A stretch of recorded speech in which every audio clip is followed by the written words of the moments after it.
کہ پچھلے سال 2022 میں اسٹیٹ بینک آف پاکستان نے یہ خبر دی تھی کہ جو غیر ملکی قرضے ہیں ان میں وہ 53,544 ارب روپے سے تجاوز کر گئے ہیں. یعنی کہ پچھلے سال مئی میں جب وزیر اعظم عمران خان صاحب تھے پچھلے سال, ٹھیک ہے جی, یعنی کہ 2022 میں, تو اس میں نہیں وزیر اعظم نہیں تھے وہ, میرا خیال ہے اپریل میں وہ وزیر اعظم کے عہدے سے ہٹ گئے تھے, لیکن یہ اسٹیٹ بینک کی سٹیٹمنٹ تھی. لیکن بہرحال یہ انہوں نے جولائی 2018 سے مارچ 2022 کے درمیان جو قرضوں اور واجبات میں 23,665 ارب روپے کا اضافہ ریکارڈ ہوا تھا. یہ اسٹیٹ بینک آف پاکستان نے یہ والی بات جو ہے یہ کیٹاگوریکلی لکھ کے یہ پریس ریلیز جاری کی تھی. تو اس کا مطلب یہ ہے کہ عمران خان باقی قرضے سارے ایک سائیڈ کے اوپر, اور عمران خان صاحب نے جو 4.25 سالوں میں جو قرضے لیے 2018 سے لے کے 2022 کی جو اپنی جون تک جو گورنمنٹ تھی ان کی, اس میں انہوں نے 23,665 ارب روپے, یعنی کہ اس سے دگنے کہہ لیں کہ ایک طرف 70 سال کے قرضے ایک طرف, اور یہ باقی قرضہ جو ہے وہ پاکستان کا ایک طرف, وہ 4 سالوں میں لیا گیا. اب سوال یہ پیدا ہوتا ہے کہ یہ پیسہ گیا کدھر؟ قوم کی تو حالت یہ ہے کہ ہمارے پاس ہمارے جو فارن ریزروز ہیں وہ $4.5 بلین سے نیچے آ گئے ہیں. تو پھر یہ باقی پیسہ کہاں پہ گیا ہے؟ سر یہ باقی پیسہ لوگوں کی جیبوں میں گیا ہے.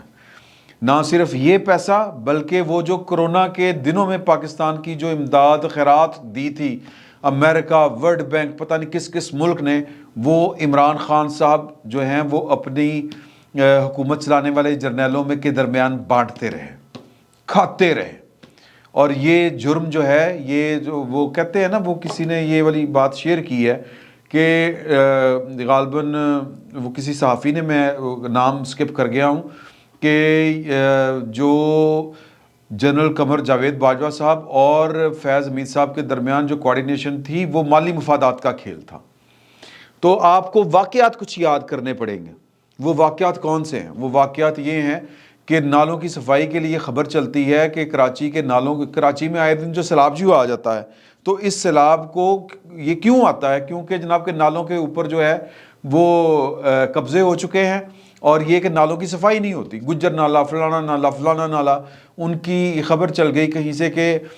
جو ایشین ڈیولپمنٹ بینک ہے اور جو ورلڈ بینک ہے انہوں نے کہا ہے کراچی ایک بہت بڑا دنیا کا بہت بڑا شہر ہے, یعنی کہ دنیا کے جو پہلے 10 ٹاپ سٹیز ہیں آبادی کے لحاظ سے یا رقبے کے لحاظ سے, ان میں سے ایک ہے. تو وہ تو ہمارے اوپر ترس کھاتے رہتے ہیں, اس طرح کے قرضے دیتے رہتے ہیں. تو انہوں نے کہا کہ جی کہ ہم آپ کو قرضے دیتے ہیں, یہ گندے نالوں کی صفائی کر لیں. سر وہ اس اجلاس میں جس میں گندے نالوں کی صفائی ہونی تھی وہاں پر D G I S I جا کے بیٹھا ہوا تھا. اب آپ بتائیں کہ D G I S I کا کام کیا ہے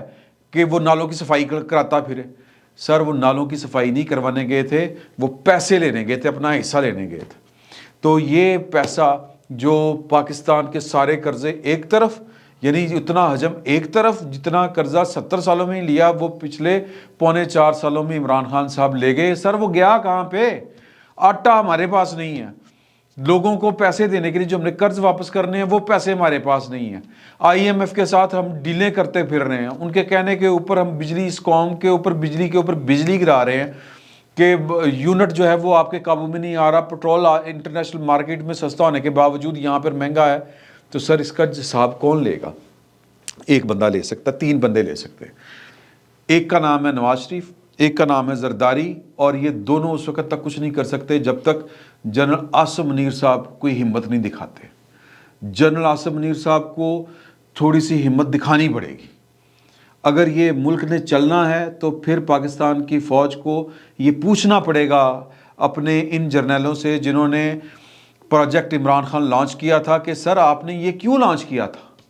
کیا سوچ کے لانچ کیا تھا, اور کیا مال بنانے کے لیے کیا تھا.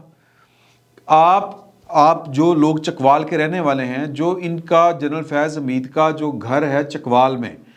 وہ جا کے دیکھیں سر, وہ کسی کنگ کے پیلس سے بڑا گھر ہے وہ,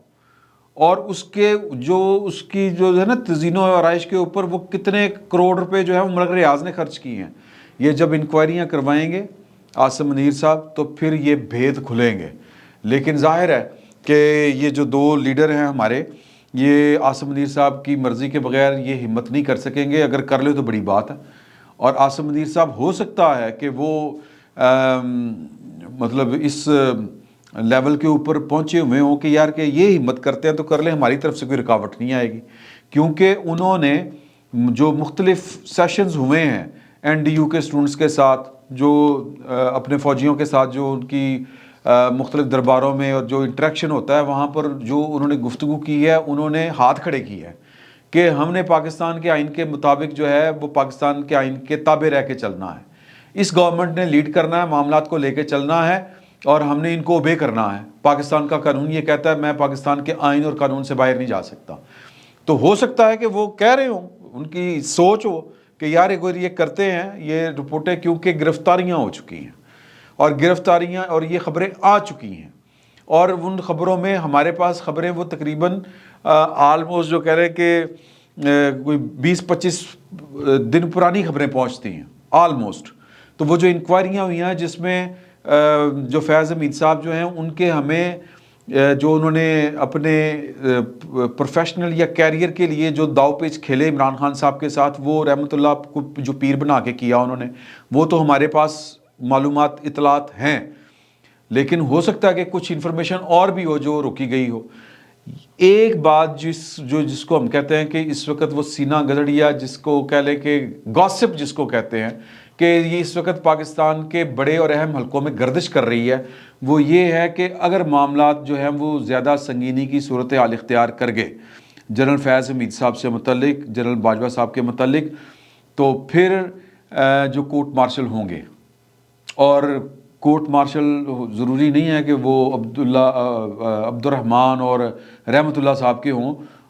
فیض حمید صاحب کا بھی ہو سکتا ہے۔ لیکن میں اس خبر کی بنیاد پہ نہیں بات کر رہا، میں ایک ویسے ہی جس کو ایک جنیرک سی بات کہتے ہیں، یا ایک عام شہری والی، کہ ایک عام پاکستانی والی، کہ یار یہ جو لوگ بھوکوں مر رہے ہیں، یہ جو پاکستان کے خزانے کے ساتھ حال ہوا ہے، اور قرضہ ہمارا جناب وہ آسمان کو لگ گیا ہے، قرضہ جو پچھلے 70 سال میں لیا وہ ہم نے 4 سال میں لے لیا ہے، وہ پیسہ آخر گیا کہاں پہ؟ کیا یہ بات کوئی پوچھے گا؟ تو ظاہر ہے کہ وہ کوئی کسی کو اچھا لگے یا برا لگے، وہ سر پاکستان میں ایک ہی قوت پوچھ سکتی ہے۔ اب وہ ہو سکتا ہے کہ اس کی بھی دل کی مرضی ہو کہ پائن کے پوچھ لو، ہم آپ کو نہیں روکیں گے۔ اور باقی رہ گئی بات وہ جنرل فیض حمید صاحب والی، کوئی بتا رہے تھے مجھے کہ انہوں نے جو پروفیشنلی اپنے کولیگز کے ساتھ بھی بڑے ڈچز کیے ہیں، بڑے ان کو ڈچ کیا ہے، ڈچز کہا گیا، میری انگریزی ہو رہی ہے، بہت زیادہ ڈچ کیا ہے، دھوکے دیے ہیں، اور کئیوں کو جناب وہ بہت زیادہ اکھاڑ پچھاڑ کی انہوں نے، اور وہ آبزرو کر رہے ہیں، میری اطلاع ہے یہ والی کہ وہ آبزرو کر رہے ہیں، چیزیں تفتیش چل رہی ہے، چیزیں سامنے آ رہی ہیں، اور اگر جو ہے وہ ناقابل برداشت حد تک معاملات ہوئے تو کوئی پتہ نہیں کہ پھر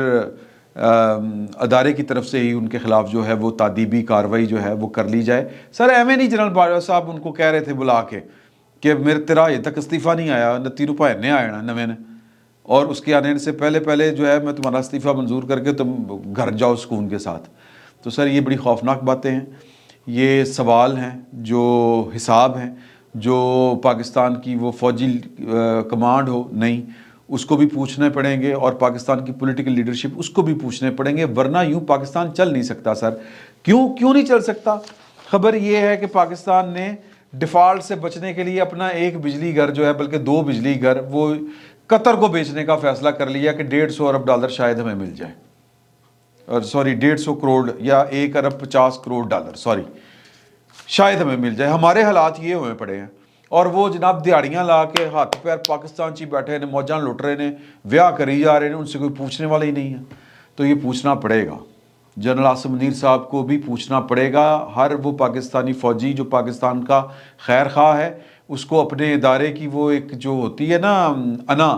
اس کو اس دفعہ اس کی قربانی دینی پڑے گی۔ اگر نہیں دیں گے تو سر یہ پاکستان نہیں چلنا، باقی کر لو جو کرنا۔ فی الوقت اتنا ہی، بہت بہت شکریہ آپ کو۔